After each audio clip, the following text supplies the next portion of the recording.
Do you ever go to that tiki bar up there, up the hill at the clubhouse right up there? I haven't, but I'll tell you right now. Yeah. They have some type of wild and crazy thing going on there almost every night. It's giant. I can hear the music from here. Are you just scared to go? No, I just, I think they do karaoke and it's really bad. They need trivia night. They do need a trivia night. I think that would be a good idea. Come on. We should do that sometime. I'll come up. I'll go market it right now on the way out. I'll go talk to them. Yeah, just go shoot the shit. It is the world's largest tiki hut top. I mean, it's pretty big. I didn't know that. No. We're battling with the HOA right now, so I'm sure, making our presence known. It's the largest tiki bar in Citrus, whatever this is called. Citrus Springs. It's also the only tiki bar in Citrus Springs, but it's also the largest. Yeah. But this is the world's greatest coffee. You guys did it. This is good stuff right here.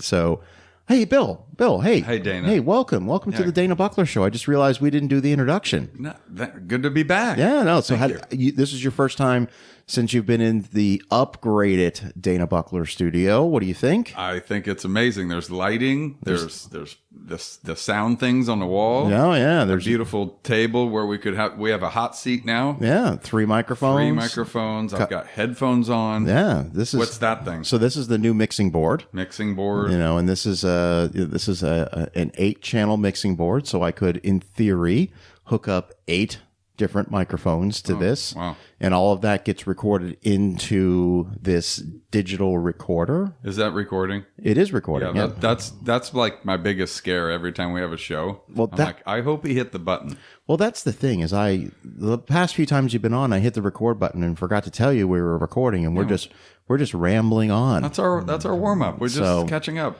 So for the record too, Dana has a nice candle here for me. Yes, it's important. Floral bamboo. It's important to get the aesthetic and the mood, everything. Yeah, absolutely. So, thank you. So, Bill, welcome to another fun-filled episode of When Movies Were Movies. I love the new show. Yeah, I love it. So, and if it's your first time listening to the show, real quickly, we came up with this idea because we realized that with the exception of a couple outliers, there really isn't anything worth seeing in the movie theater anymore. Now, does that mean I'm not going to see a movie this year? No, I'm going to see Furiosa this weekend. Looking forward to that. That's probably it. Man, you are tough. I still just enjoy sitting in that chair with a bucket of popcorn. I do too. It was my favorite thing in the world to do. Just go take a nap then. Just don't even watch the show. Just go to sleep. I mean, it's just difficult for me to justify if I'm not really keen on seeing the movie and it's available video on demand, i.e. the app, it's hard for me to justify spending the $35, $40 when for the ticket, the popcorn, the soda, the whole nine. That's what I was going to say. Do you want to pay $30 for a nap? I used to do it. Yeah. I used to go to the movies all the time. Right. I loved it. It was my sanctuary. It's gone. I don't think it's ever coming back. Something would have to really drastically change. The only time I go now is if it's a kid's movie and I want to get my 8-year-old out of the house or just do something different. That's literally the only time I go now. And I can completely understand that. Yeah. But I don't have children. Right. And if I were you, I'd probably be doing what you're saying you're doing. You're just not going. No, but you know what I am doing? I'm catching up on a lot of movies from the past 40 years that maybe I saw once 30 years ago. Maybe I haven't seen at all. Like the other night, Jess and I watched Jagged Edge. Oh, wow. I had never seen Jagged Edge. Jeff Bridges, Glenn Close. How was Jagged Edge? It's interesting because it was written by Joe Esterhaus, who's going to go on to write some pretty big movies like Basic Instinct. He was coming up at a time when the screenwriter, if you wrote a good screenplay, they were paying you a couple million for that screenplay. So Jagged Edge for me had sort of the seeds, if you will, of a really good adult thriller. Right. I didn't think the movie was amazing. I thought it was very watchable. And it was interesting because the movie comes out, I think it's 85 when the movie comes out. And by this point in our lives, we're so used to the twist endings of these type of movies that I was trying to guess what the twist ending was. And But when that came out, you wouldn't anticipate a switch or like yeah. You wouldn't think that it's coming. Yeah, so but you were actually looking forward to it because every movie has done it. They all yeah. And so, but I will say, overall, it was a good movie. Sure. I didn't love it, but I thought it was a pretty entertaining movie to watch, and it wasn't super long. So, and Jeff Bridges was really good, and Glenn Close is always good in whatever she does. So, I mean, but I enjoy doing that rather than going to the theater. Sure, I get it. I mean, so that's why I love the show, because the movies back then, 70s, 80s, 90s, whatever it is, they were made well. It's original or somewhat original, and there's no CGI, and there's no anticipated sequel. Or an anticipated probably prequel or whatever, or it's a part of a trilogy. It's just a good movie. It's like, hey, we got a good story. Yes. Let's make the movie, and hey, here's an idea. Let's make it good. Right. It was good actors and good cinema, whatever, everything. The studios were not trying to make $1 billion off of every movie they were making. They were happy if the movie made twice its budget, because also they had the home video market to also recoup some of the money. Don't have that. So what we've been trying to do in this series is recommend to you, the listener, some movies that came out 30, 40 years ago. And we're going to put our stamp of approval and say, these movies are worth your time. Now, when I have guests on, like Bill, or when I had Jess from Joint Laughter on the other day, I asked them to come up with a list of when movies were movies. I don't know what's on the list. I know, you don't know. And I have my own little baby criteria. And I have nothing in front of me. I have no notes. I don't even have my phone. I don't have my iPad. So I cannot quickly bring up some fun facts about a movie. So I'm just going to wing it. I can't wait and see if I know anything about the particular movie. So, Bill, No Time Like the Present. What's the first movie on your list? All right, well, I had a very simple criteria. Okay. And I know you like, when we do these lists or whatever. I like it when you get a little specific. Yes. So I decided to pick a movie. So I have 3 movies. Okay. And I tried to pick a movie one from the 70s, one from the 80s, and one from the 90s. All right. Okay. And then I also picked a movie, for me personally, that had a memorable scene or something that I remember forever, but maybe the rest of the movie I kind of forget what happened, right? So it was fun to rewatch these. Or something that I really liked a long time ago, and I was just curious, does it hold up? That's kind of the criteria that I put together.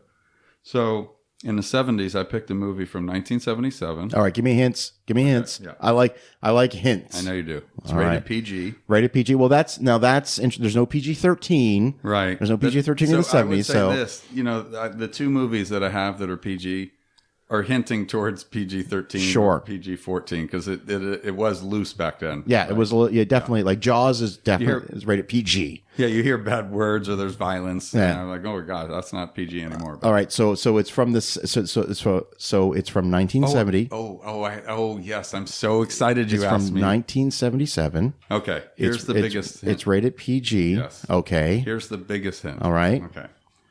Now there was a movie that you loved a couple of years ago that you said was movie of the year. Okay. It was the kind of the movie with the cowboy Wild West scene with the alien or something. What's that called? Cowboy. I'm blanking on the. It was the movie that had it kind of had flashbacks where the scene with the monkey in the shoe. Oh yes. Okay, so the movie was it was like the movie. Listen, I'm dying here. Okay, it was my favorite movie of 2022. Yes, that was Nope. Okay, by Jordan Peele.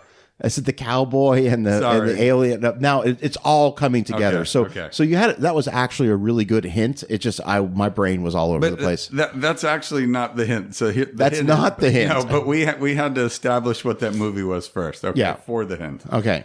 So you said that movie mimicked another movie. Yeah. I said it was an homage to Jaws and to Close Encounters of the Third Kind. Okay, so the first part of your answer. That was the only part I knew. I didn't know that you had brought in the other movie. Right. So you've already said the second movie that you said is the movie. Close Encounters of the Third Kind. So when I rewatched this, I was like, oh no, that's Nope, not Jaws. Yeah. It's very similar. That's the all right. movie. So let me tell you why. So with the Close Encounters connection, it's because it's dealing with an extraterrestrial alien type, and it's a big question of what's going on, what's happening, referring to the movie Nope. Yeah. Where we get the Jaws connection. Spoilers for Nope, but NOPE. NOPE. Yeah, Nope. So spoilers for the movie. That's what my wife says to me sometimes. The final act Nope. of the film is you have Daniel Kaluuya, Keke Palmer, and the actor who plays Antlers. He's the cinematographer. So the three of them, and Angel, the IT guy. So they make an attempt to film the creature. Sure. And that's very reminiscent of trying to catch the shark in the movie Jaws. Gotcha. So Antlers is the guy, the cinematographer with his homemade camera. He's kind of like the Quint character. Sure. And Angel's sort of the Hooper character, and Daniel Kaluuya and Keke Palmer are sort of an amalgamation of Brody. So that's where I got that connection. I see that. I could see that. So, and then the other theater of seeing it, come down, it's very similar to, what they had built to try to get this spaceship or whatever, the UFO. Nope's an incredible film. Yeah, it is. I stand by making it my top film of 2022. I think it was great. And when you explain Nope to me, because I watched it once, I go, oh my God, what's going on here? But when you explain some of the things, and then I watch it again and look back, I'm like, oh my God, the movie is awesome. You know what? It had no right coming out. It had no business being released in 2022 because it was super highbrow and had a huge, an amazing concept to it. And it just kind of got lost in a sea of crap. Yeah, I agree. And, first of all, we're still getting R-rated movies, from Jordan Peele that are, listen. Yeah, I know. He's got a new movie coming out towards the end of the year. Okay, can't wait. I'm looking forward to it. I will too. So anyway, some of the takeaways from for the listeners that haven't seen Close Encounters of the Third Kind is obviously Spielberg and Richard Dreyfuss, and there's Spielberg always will interchange stories within the story. Yeah, because Dreyfuss is married with kids, and then kind of has this like relationship with that other female because she's all involved because she's getting messages sent to her, and so that I just kind of like how he intertwines different characters and besides the main part of the story. So anyway, that's going on. But the one thing that I really like about this movie is that it encaptures a decade. Okay, so yeah, like from products to life to home life to people, cars. It's very 70s. You see 1970s, and nothing felt what I call sort of movie fake. Yeah, it wasn't forced. There's certain movies where you look at people that have a certain job and you're like, how the hell do they afford that house? How the hell does that police officer afford that apartment in New York on their salary? When you looked at sort of Dreyfuss's home life in that movie, it was a very just middle class farmhouse, and everything felt super authentic in the film. And for those who haven't seen the movie, it's about aliens coming to Earth. And again, the opening scene of that film where they're in the desert and they discover the missing World War II planes is incredible. And then you follow that up with the air traffic controller sequence, which is you only hear, you got the air traffic controller and he's got something on his radar and it looks like it's going to come close to a plane. And he's like, this entire scene plays out just from the point of view of the air traffic controller. And you're like on the edge of your seat, like, oh my God, what's about to happen? And then when thankfully nothing catastrophic happens, the air traffic controller asks the pilots out there, do you want to report a UFO? And they don't want to do it. No, they didn't. They were scared. They're scared. Like, no way. I can't say that. We're going to be crazy. They're going to think we're crazy. They'll take our wings away from us. So yeah, I mean, that's just how the movie opens up. Right. It's brilliant. He's Spielberg. Obviously, we don't have to praise somebody that's already amazing. I don't want people to think I don't know what I'm talking about. But this movie's so good because it just encaptures military. You see he's just so good at connecting so many different things. And you see the military, and then these pre-space shuttle space, training, and it just connects so many different things. It makes you wonder, like, this is 77, all right? I want to say this movie comes out, I think it comes out before Star Wars, maybe like a month or two before Star Wars comes out.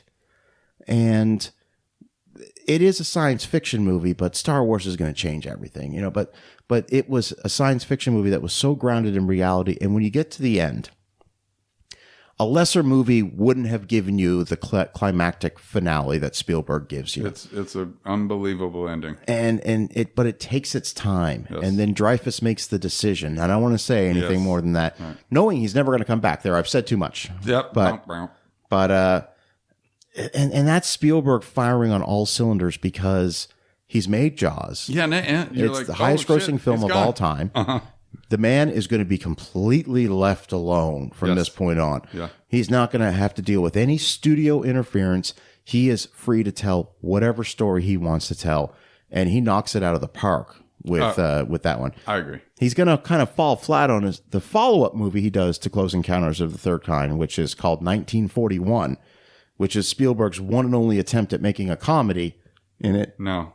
It doesn't work.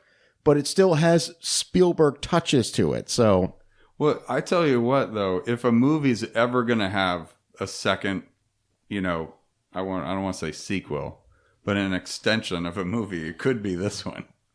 Right? Dreyfuss comes back. Yeah. 47 years later, or he's you back. Could see him there. It could. They don't need to do it, but that movie is one. If they made that today, there would be a series of 2 more coming. They would have a sequel to this. You can't make Close Encounters of the Third Kind today. You know why? It's a slow burn. Right. It's not action-packed. Yeah, but that's why I like it. There's not people dying from alien invasion. You can't make that movie today. People today would be like, that's boring. It's boring. Yeah. And I dare say you grab an 18 to 24-year-old, sit them down and have them watch Close Encounters of the Third Kind, be like, this is so boring. Right, because they're expecting fighting, killing, and monsters. So you couldn't do that movie today. Now, how great, though, are some of the scenes when Dreyfuss is like literally freaking out? And the sweat on him, right? It looks like they're spraying like water on him. He is just drenched in sweat, and he is one of the most amazing actors. You're just watching an imperfect actor. I mean, perfect. Some of those scenes are just dead on. No, he's incredible. He is. He's awesome. Absolutely incredible. So anyway, that's my 70s one movie. That's a good one. Close Encounters of the Third Kind. That's a good one. Because it was at the beginning of some sort of, it's sci-fi, right? So a little bit of, whatever effects, special effects. Because they kind of had. Well, they're still using practical effects and optical effects. Oh, how about the scene? How about the scene when they come get her kid? Yeah. And the whole house is shaking and the lights. That's very practical. It's great. Yeah. The vacuum's moving and the oven turns on and all the lights, and it's a cool scene, but it's all practical. And they had to figure out a way to make that happen because there wasn't you couldn't take a MacBook Pro and just render that. And the light that shoots through the keyhole. It's brilliant. So cool. Brilliant. Brilliant cinematography. I mean, it's just, and the thing is, how about the scene when he builds the mountain in the house? He has a meltdown. That's why he's throwing shit into the window, dirt. I mean, full, like he didn't know what was going on. That was a huge meltdown, but what an amazing scene when he's finished. And you're like, oh my God, did he just, because that's the scene that I remember as a kid. Yeah. And I had forgot the whole rest of the movie except the end. So it was a great rewatch. And keep this in mind, okay? Very successful film. Right. Like it was in the top 5 highest grossing films of 1977. And that's the year that included Star Wars and Smokey and the Bandit. And if you think I'm crazy when I say Smokey and the Bandit, if Star Wars had never come out, Smokey and the Bandit would have been the highest grossing film of 1977. So when I got that shirt I gave you, the shirt I bought for myself is Smokey and the Bandit. Yeah, I did that for dinner in a movie not too long ago. I saw they go through it. That's one of my favorites. It's a great film. All right, so that was your 70s pick. Yes. Nice. All right. Okay, moving on? Moving on to the 80s. Okay. So same thing, kind of when you watch this one. Hints. I need hints. Okay, it encapsulates the 80s. Okay. Is encapsulate a word? I don't know. Yeah, absolutely. So it encapsulates the 80s, very much so. Okay, but it doesn't get credit for it. Oh, okay. Right. It's not. What's it rated? PG. It's rated PG again. Okay. But it probably today would be PG-13. Okay, so this tells me that it came out before 1984. Man, Dana, you're so good. All right, give me 1983. 1983. Okay. All right. It does encapsulate. That must be my word of the day. I'm so proud of myself. Kind of like high school life a little bit. 83. Okay. And it is a movie that came out so that the main character becomes very famous for his next kind of teenage movie. Okay. All right. Okay. So 1983. Okay. 1983. The actor becomes much more well known for a movie he does after this film. For the rest of his life. And this movie is rated PG. You have to give me an actor that's not him in it. Okay, now hold on. This is fun. All right. Because I think you already know, but you're so good. But so, does this movie really encapsulate, to use your word, yes, sort of the height of the Cold War? You're spot on, Dana. And is Ali Sheedy in the movie? Yes. All right. The movie you're talking about is 1983's War Games with Matthew Broderick, who would go on to do Ferris Bueller a few years later. Golf Club. All right, yeah. Well done. War Games. Yes. Holy crap. That's a... Yeah. All right, so for people that don't know, War Games, that is directed by... Is it Borman? John Borman? Can I look that up? Yeah, look that up. I can't remember. Well, you're looking that up. Yes. I could be wrong. Maybe it's Frankenheimer. I'm not sure. I don't think it's Frankenheimer. So, War Games is the story of Matthew Broderick is kind of like I don't even want to use the term computer hacker. He's just really smart with computers. I agree. And in the beginning of the movie, he's got probably the world's first modem to where he can like call in. He can like puts the phone on this thing, and he's able to go into his high school and change his grades. But for some reason, he's able to, and I don't want to spoil it, but he ends up like hacking into NORAD, which has introduced this new computer that's going to simulate. Anyway, long story short. He didn't mean to do that. He didn't mean to do it. And then the government. John Badham. That's it. I said John Borman. John Badham. Yeah, you have it. And so he ends up like hacking into NORAD and their new high-tech computer. The Whopper by today's standards, not really high-tech, but back then. And it was a supercomputer. The computer inadvertently thinks that World War III is actually going to happen, and the military can't turn this thing off. I don't want to say anything more than that. It's a Cold War thriller made for younger audiences. Yeah, like teenagers. Because I just love movies because it just reminds me of, when you're younger, right? And this movie comes out in the 80s.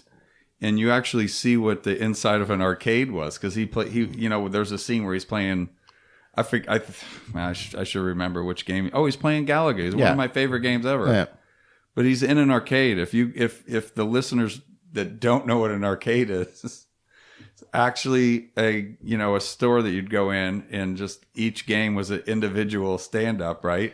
And you would play, there'd be 30, 40 different games in there. Aladdin's Castle or, they were in the malls, they were in shopping centers. Yeah, and sometimes the games were like $1, like Afterburner, where you'd sit in the thing and the whole cabinet would move and stuff like that. Well, when I started, they were only $0.25, Dana. Yeah, this is true. Okay. The very opening scene of War Games is terrifying because it's two officers in the Minuteman silos. Yeah, you're right. And what a great start to this. But it's a great way. It serves two purposes, the opening scene of that movie. One, it shows you that it takes two people. So you got Michael Madsen's one of the guys. No, right? I can't remember the other actor's name, but he's really well known as well. He's a really well-known character actor. And they're just in there deep in the missile silo, and then they get the alert. And they're like, "Oh my God, this is the real deal. Like we have to launch a nuclear missile. They have to launch. They've got the alert. They've got the code. And right before they launch, not Michael Madsen, the other guy says, "No, I need to know if this is really happening." He's trying to get somebody on the phone, and Michael Madsen can't believe it. He just can't believe it. He's trying to get somebody on the phone, and Michael Madsen is perfectly playing the officer that's going to follow the orders to a T. And he's like, that's not procedure. That's not the procedure. Turn your key. Turn your key. He pulls a gun on him and says, turn your key, sir. Right. Very intense scene. So that movie serves as the opening scene serves two functions. Number one, to show you that it does require two people, two humans, and they both have to agree. And if they don't, that missile's not getting launched because they have to they're on separate parts of the room. The keys have to be turned at the same time. Different codes, same time, all the same. Yes. It serves to show that humans will question, and certain humans will question the orders. Right. So the purpose of the film is now that they've turned the decision-making process over to this supercomputer called the Whopper. Yep. And Matthew Broderick hacks into this thing by accident. It's a brilliant movie. Cool. It's a really good film. And you see, again, for me too, is always big. Just like I said earlier about just kind of feeling like you're in the '80s.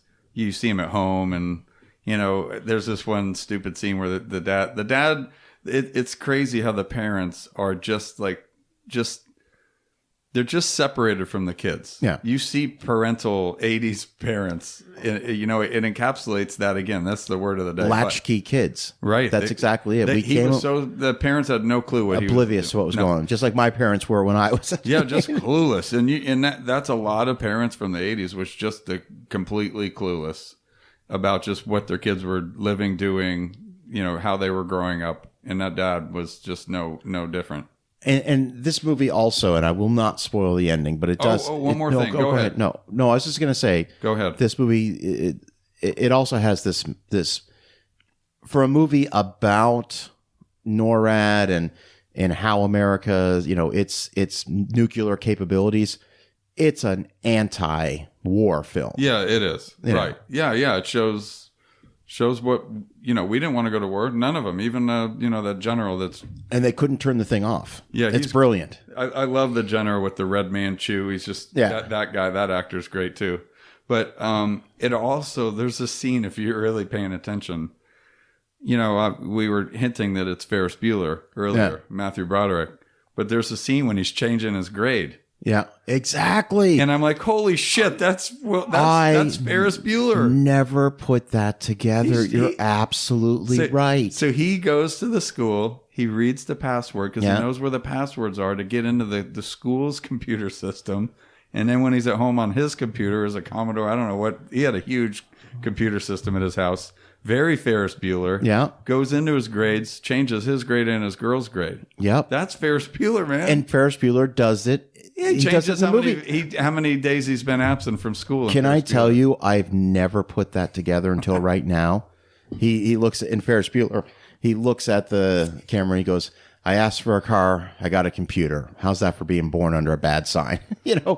But yeah, right. That was a little nod to war games. That's why you need me, Dana. God.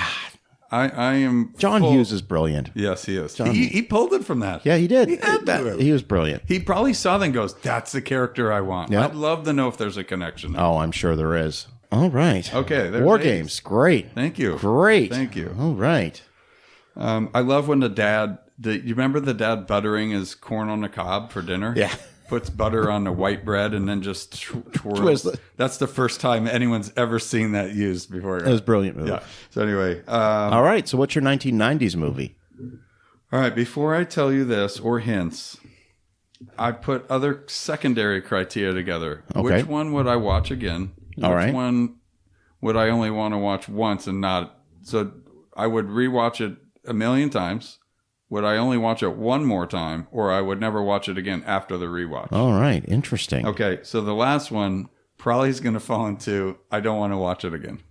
But the rewatch was fine. Okay. But I don't care to watch it again. All right. Well, that tells me it's of a serious subject matter. And Close Encounters, I would watch one more time. Okay. Oh, I like this. And War Games, I could watch 1,000 times. I like that. That's clever. Yeah, thank you. I like that. So the 90s movie is one that you're glad you rewatched it, but you have no intentions of watching it again. And I'm going to guess that you would want to watch this multiple times. All right. Let's get some hints going here. All right, man. I didn't put any notes down. The biggest hint would be somebody redid it. Somebody redid it. Yep.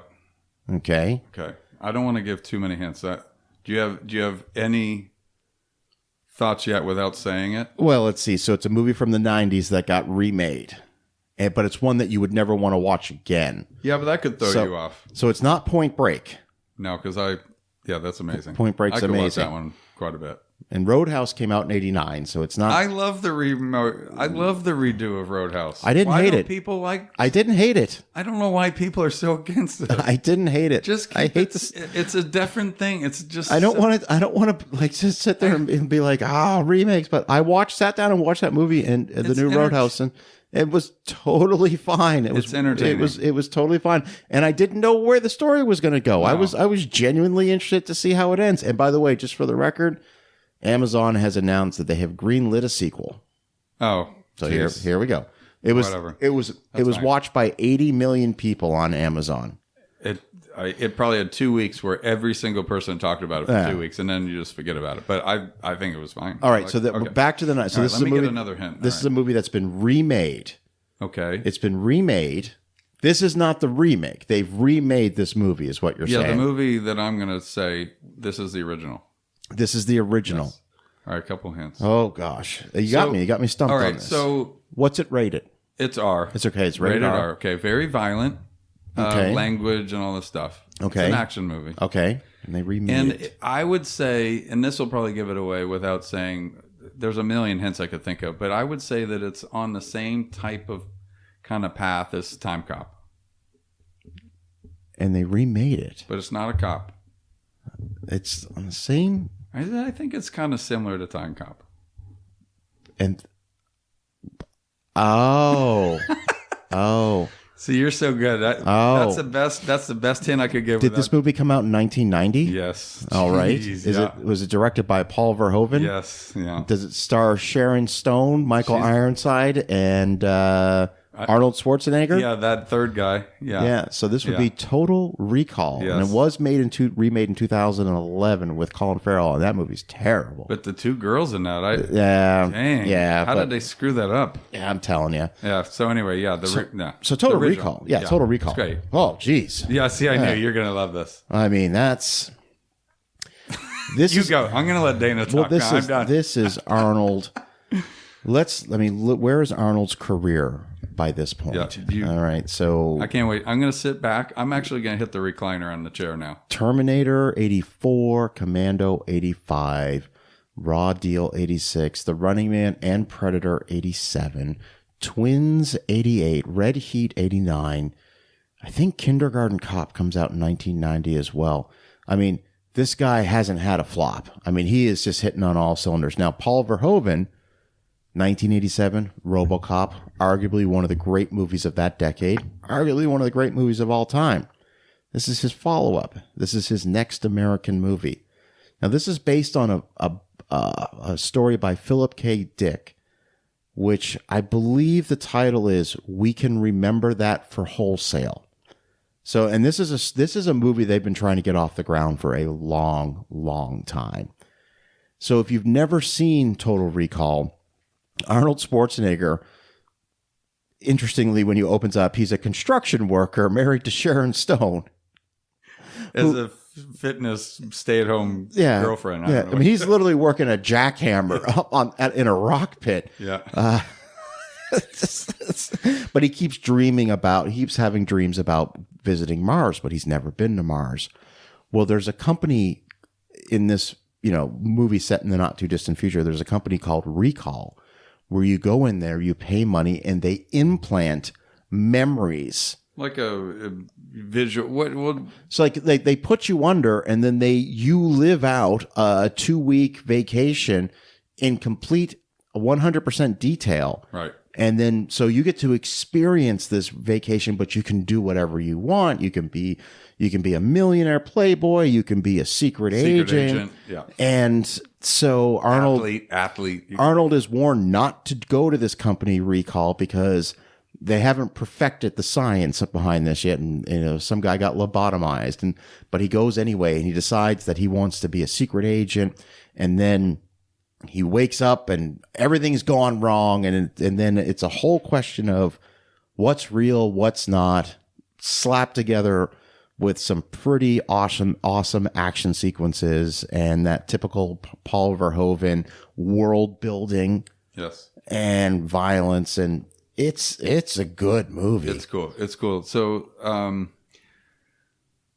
where do I start? So the things that I think are great is his vision of the future, right? Because this movie seems to take place in the future, but then shows futuristic things, that might be whenever. They never said it. By the way, right? They don't say the year, but the movie was filmed in Mexico City.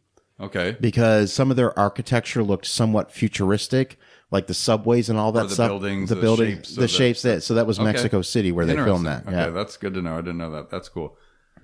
But you see, like, the TV screen in their house. It's like just on the wall, flat. Yeah. Right? And then she changes the scene, and it's just kind of this, like, relaxed thing that you probably could change on your TV today. Yeah. But when you're watching that in 1990, you're like, oh, my God, there's no way that could be a TV.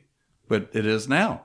So, like, some of the futuristic things that they put in the movie are actually real today. Or like a selfless driving electric car. The Johnny Cab. Right? With it, there's a fake, person. Hell of a day, isn't it? It's pretty funny. But that's pretty realistic too today. Yeah. So I think that's some of the genius. When I was in Phoenix, Arizona, there were autonomous driving vehicles in the downtown Phoenix area. They had like these things on their hood, on the roof that it was like a radar that was spinning really fast.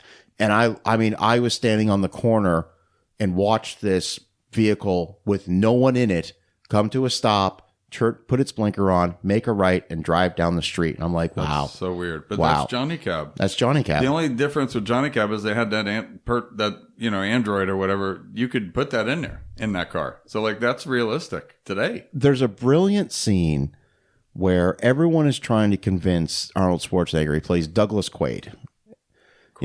Everyone's trying to convince him that he's still in the recall. He's still at that company. He's still under. And there's this doctor they bring in to try to convince him to that he's having a psychotic episode, and he needs to take this red pill. And he take this pill and swallow it. And he goes, and Arnold says, what if I just shoot you? Well, if you shoot me, you'll be trapped in here forever, blah, blah, blah, blah, blah. And Arnold puts the pill in, and then he sees a bead of sweat roll down the doctor's head. Oh, I mean, that's just awesome. Brilliant. It is awesome. Absolutely brilliant. And very, very popular, very successful. How about way, way ahead of its time? Because 1990, if you do math, you take one away, that's 89, right? Yeah. So, like, very early 90s, way ahead of its time in regards to, like, futuristic ideas. Oh yeah, because they would have been prepping this movie in 88, filming in 89, like this, yeah. No, yeah. And, I just think, some of it to me was kind of silly. Some of the stuff, when they're out, their eyes are popping out and but I get it. Let's talk about it. I mean, the fact of the matter is they've colonized Mars. Right. Something that probably we're not going to see in our lifetime, but it's going to happen. It could. Yeah, it could. Absolutely. So anyway, great movie. I'm glad I watched it again, but that's one I probably wouldn't watch again. Now, why do you say that? Just some of the effects and some of the stuff seems rushed. Some of the they figure out things real fast. I don't know. It seems like it's just kind of squeezed together. Well, how about the first time you meet Quado? Right. I know. Oh my God. Are you ready to meet him? The guy unbuttons his shirt. Weird. That was wild. Like that. When I saw that, I'm like, okay, it's a little weird, but I get it. Sci-fi, yeah, it's great. I mean, if you love sci-fi, then what a mix between sci-fi and action. Out of the park. But, so isn't it interesting that 87 is RoboCop, Paul Verhoeven movie, gets remade in 2014, rated PG-13. Total Recall, a Paul Verhoeven movie, gets remade in 2011 into a PG-13 movie. That's stupid. And that tells you everything that's wrong with this. That's ridiculous. I'm glad we picked this movie then. So that is. What other Paul Verhoeven movies are going to get remade? Starship Troopers? Oh, jeez. I love that movie. I love it. Oh. That movie's so good. It's amazing. Awful special effects, but still a great movie. Awesome. Awful. See, that's one that I think looks ridiculous, but I love it. It took me probably the fifth time watching it where I realized, oh, wait, the humans are the bad guys in this movie. I was like, this is all about. It's like Avatar. It's like war propaganda and the whole nine. I was like, oh, wait a second. We're the bad guys. Yes. And I'm like, yeah, that's why Doogie Howser's dressed like a Nazi, because we're actually the bad guys in this story. We're invading their planet. It's brilliant. Yeah, I know. It's absolutely brilliant and movie. The girls are really hot. Yeah, listen, it was great. I think it had good music too. Everything about that movie rocks. It was one that just happened at the movie theaters, and I don't think we knew it was coming. I'm like, holy crap.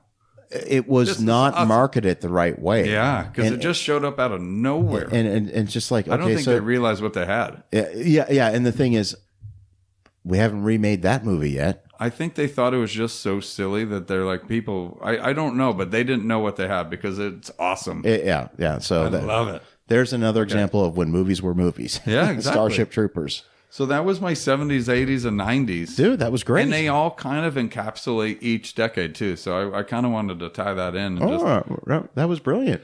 Again, Dana always just crushes with nothing in front of him. Yeah, no, that was good. So you did the 70s, the 80s, 90s. Before we wrap up, you got a wild card pick for me? You got something just off the cuff? Yes, of course. I mean, I have a million in my head, but they're never like the level that Dana wants. I'm probably, I don't even know if I got the year right. I don't even need. All right, well, give me a hint. Give me a hint. Natural disaster movie. All right, is this from the 90s? It's got to be. It's got to be close to 80s, early 90s. Okay, natural disaster movie. So there's a few. Okay, so natural disaster movies could mean Volcano, could mean Deep Impact, could mean Armageddon, could mean Dante's Inferno. Could be Twister. Yeah, so which Dante's Inferno and Volcano is? I love when those disaster movies would come out back in the day. So that's 97. And they'd be like the same bullshit. Released like a month apart. Same thing happened with Deep Impact and Armageddon. Right. There's probably one more that I'm forgetting that I'm like... Jason and I did an episode of that kind of shit. Of talking about all the movies that were similar. And we'd ranked which ones we liked better. I think I've heard that. Yeah. That's about... How long ago did you guys... Oh, that would have been a couple of years ago. Yeah. All right, this is 90s. I got 90s. 90s. Late 90s. Late 90s. There is some natural disaster. The special effects are late 90s. It's not one of the ones I just mentioned. You did. I did mention it. Yeah, but I was trying to redirect you because you cheat. You're too good. So I think the cast in this is outside 3 to maybe 4 amazing actors. So you're talking about Armageddon then? Nope. Okay, then you're talking about... There's 4 at least amazing actors in it. So you're talking about 3. Then you're talking about Deep Impact. Nope. No. So 3 for sure. Okay, so Volcano has Tommy Lee Jones, Don Cheadle, Anne Heche. Okay, it's good. Okay. Yeah. Let's have a top 3 of all these and see which cast is the best. And Dante's Inferno has Pierce Brosnan and Linda Hamilton. Okay. But I couldn't tell you who the third big name in that movie was. Bill Paxton. So Twister. Yes. You're talking about Twister. Yeah. Okay. How's that? Helen Hunt. Helen Hunt, Bill Paxton, Carrie Always, Philip Seymour Hoffman. Philip Seymour Hoffman. See, that's it. Yeah, Alan Ruck. Right. Who's Cameron. We're tying Ferris Bueller together here. All right. So Twister, 1996, directed by Jan de Bont. I could watch this 30,000 times. Jan de Bont comes up as a really good cinematographer. Have you ever done a show just Twister? No, but here's the deal. Okay, the sequel Twisters is coming out. What, July? Something like that. I saw it. We'll do a review episode of that movie. That sounds great. Okay. Which means I'll have to go see it in the theater. Let's do it. We said we were going to go see a show together and kind of like live, kind of. Yeah. Maybe we'll figure it out. Something there. So Jan de Bont, he's a really good cinematographer on Die Hard. Okay, his first feature film came out in 1994, and it's a little film called Speed. With Keanu, Sandra Bullock, Dennis Hopper. That's another favorite. Yeah. Great movie. One of my all-time favorites. Speaking of speed, how does that bus jump so fast and high. Well, There's an invisible ramp. There is a ramp that they use. That was the only thing. They really did jump a bus, though. That's what's amazing about that movie. You know what? I would rather of them had some weird construction site that kind of had a ramp, and it jumped the ramp versus straight on the road and all of a sudden does a wheelie. So What do you think about that? Yeah. No? Yeah. Are you going to edit this out? No. So, but the Twister's Yeah. 96. Okay. And I saw Twister in the theater. I was 18 years old. I was really excited to see that film. And it had great visual effects fun. for the time. It was really good. Did you like it? I loved it at Okay, the time. good. All right. And, the more I did it for dinner and a movie last year. Uh-huh. And the thing is, What do you think now? I think it's a super watchable movie. I don't think it's great, No, it's fun. but it's fun. Well and done. It's watchable. I don't think that Jan de Bont, in any of his films that he's ever directed, gets the best performances possible out of the actors. I just think, Okay. but that's being super. You are being a little tough. That's being super critical of the film.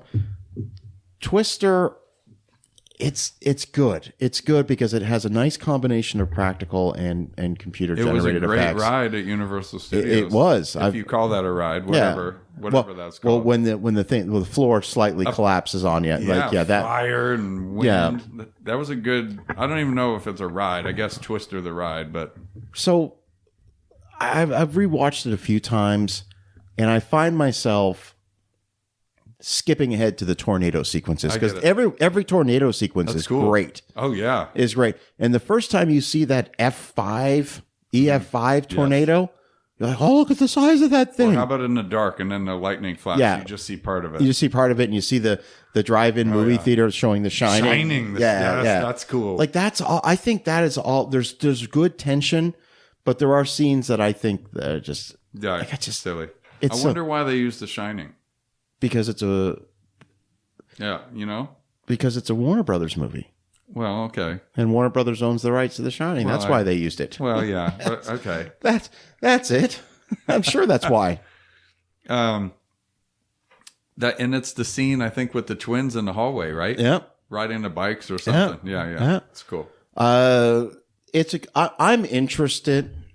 Yeah, what do you think they're gonna? Because the beauty of that movie for me, besides the Twister, Is that they never made a sequel? well, yeah, exactly. I'm sure it's going to be a daughter. Maybe they had a daughter and they didn't know it. But the beauty for me is I love, like you've noticed if you've listened to other shows with me, it's like the journey where they as a team goes together. That's what I like. It's a ragtag group of. It's look, great. All I'm saying is from what I've watched both trailers for Twisters, and I could be wrong, and maybe I am, but Probably it not. looks like they're just doing the same movie over again, Right. just bigger. Like there's a fire tornado and all this stuff. Jeez.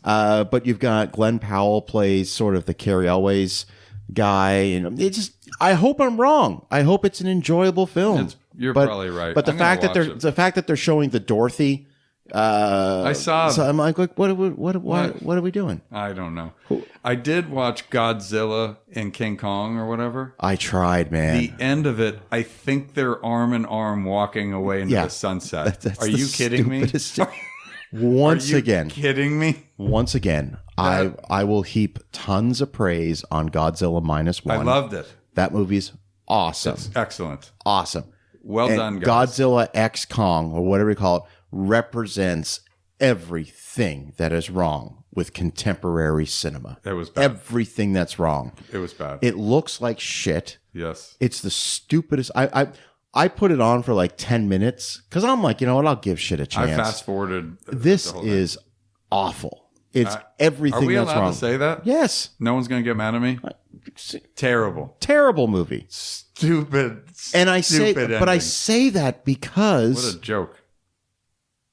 Japan puts out Godzilla -1. So good. How? And it's such a great movie with great characters and great story. development and story. I And- even cried. Yes. It made me cry. And there was no it's not part of this grand franchise. It's a movie that takes place, right after the end of World War II. It's very similar to what you would think an old Godzilla movie would be back in the day, but with a cleaner, better. But there's some badass scenes in it. That whole sequence when Godzilla is sort of chasing them in the boat and they're trying to use the sea mines. Unbelievable That's ending. So great. And thank you to the end, what they did. Yes, we won't spoil it. I won't, but because you're cheering everything on. Yeah. Thank you. Great. I love it. And that movie, well done. All reports say that movie cost like $15-20 million to make. That's unbelievable. That new Godzilla X movie cost $250 million to make.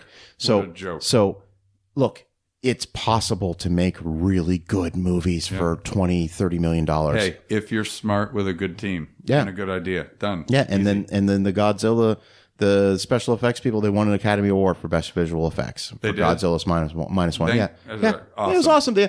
They're all up. They're all over from Japan. They're all little models of Godzilla when they went on stage. Oh, I didn't see that. It was great. It was great. So we'll end on that note. All right. So Twister, sure, whatever. It's a great watchable movie. And it's a tee up for some review kind of show, which will be, let's make it funny. Let's make a comedy show. We will. So, all right. Bill, thank you for being on the DanaBuckler Show. Thanks for having me in a new studio. It's amazing. Absolutely. And I'm going to have you back really soon. Dollar Bill Golf. Yes. I am TikToking. Maybe I'll TikTok after the show. Yeah. Okay. We need a live TikTok. But anyway, Dollar Bill Golf on TikTok. There you go. Make sure you check that out. Thanks, Dana. All right. For everybody listening. Oh, you're welcome. And for everybody listening, my name is DanaBuckler, and we will talk soon.